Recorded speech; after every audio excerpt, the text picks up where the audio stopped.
WindyCityUnderground.com. Welcome back. Before we played those commercials, we were talking about Melle Mel and this comments he made about certain rappers that are on the top 50 greatest of all times list. And there was one rapper that I talked about last week on the show, Lil Wayne. Lil Wayne thought he should have been #1 on Billboard's top 50. Now, I disagreed. There's a lot of people on my social media that were commenting like, yeah, he should be #1. But, I mean, he was nice. He's still nice. He's super nice with it. And I'm definitely looking forward to his new album, The Carter 6. I'm definitely going to check that out. So what did Melle Mel say about Lil Wayne? So he goes, Melle Mel says Lil Wayne can't be the best ever because he uses autotune. Ooh, autotune. So I will confess, as an MC, I was never a fan of people who put autotune on their lyrics. I just never was. If you are an R&B singer, a vocalist, and you use autotune, I can see that. But I really disagreed with rappers using autotune to enhance it, to beef up their lyrics. I don't know. It just never was my thing. So this is his argument. Melle Mel says that Lil Wayne should be eliminated from the conversation for the best rapper of all time because he uses autotune. The iconic Grandmaster Flash and Furious 5 rapper explained his reasoning during an interview with The Art of Dialogue. Mel had been responding to a list of the greatest rappers of all time, which placed Wayne at #7. And he goes, quote, "How could you know? How, question mark, he asked, if his voice is on autotune? Was something wrong with his voice for them to put that autotune on his voice, question mark? Or is it just something that they did in the studio to give it that rawness, question mark? But how can you know? Autotunes. Again, I wasn't a fan of when rappers used autotunes, but I would give props when it was used correctly. Now, did Lil Wayne use autotunes correctly? I believe he kind of did. He did.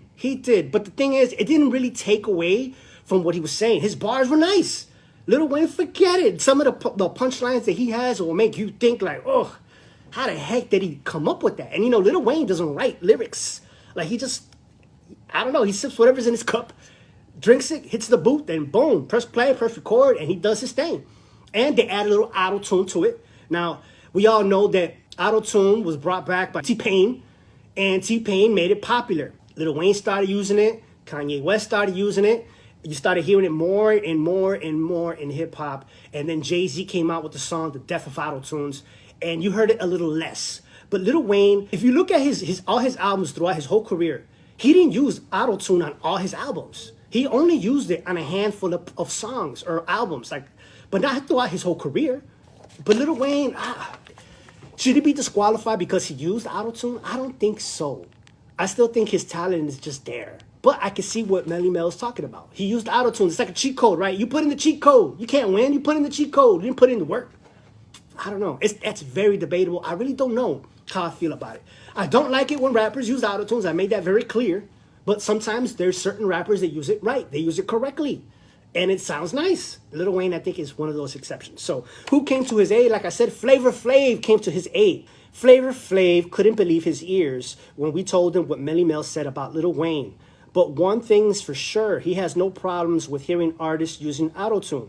TMZ Hip Hop caught the legendary Public Enemy rapper in his icy New Clock Tuesday outside 2 Pasito in Beverly Hills. And he instantly became intrigued when he realized Melly was capping on Wayne. Ultimately, though, he disagreed with the notion autotune is a stain on the Young Money lyricist's career. Flav says autotune is simply an instrument, no different than a horn or piano. But he drew the line when he asked if Public Enemy ever got the T-Pain on the studio. Flav also has a soft spot for Wayne's rap. He still gets name drops and shout-outs on Wheezy from time to time. Flav isn't the only Public Enemy member attempting to clarify Melly's dated delivery. Chuck D recently compared the Furious 5 rapper to NBA great Wilt Chamberlain, who often gets omitted from conversation as the years go on. Chuck noted that before hip-hop was an industry and was formalized, Melly set the standards, so he understands why his perspective is so skewed a bit. This is a tweet that Chuck D put out that he later on deleted. Gotta have tougher skin and be great, not just popular. Few got it harder than what Mel tossed at myself and KRS-One. Just man up and keep it moving. Ooh, harsh words from Chuck D about Melle Mel. That's what he thought.